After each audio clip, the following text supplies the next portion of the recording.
Just physicality. He plays with the motor, really relentless, plays with the high gear. That's the best way to describe Pleasant Grove defensive end Landon Jackson.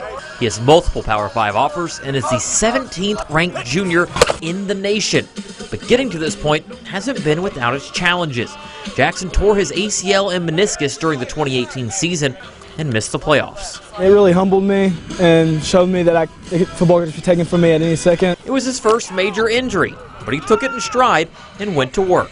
I'm a very relaxed person when it comes to stuff like that, so I was just like, every time I went to rehab, I'd go my hardest and then just do everything I could to get back as soon as possible. That hard work paid off. I haven't had a whole lot of pain in it, and I feel like I've been performing really good. And this year, Jackson has been playing a little bit better than good. He set the single-season sack record for the Hawks and leads a defense that is a force to be reckoned with. He makes a huge difference. I'm extremely proud of him. He's been putting in work all year, and I'm just glad to see him back. He's come back bigger, stronger, and faster. He knew we were going to rely on him as a team leader. His work ethic going into the spring, the summer, through his recovery process has been special, and he's grown a lot as a person and a player.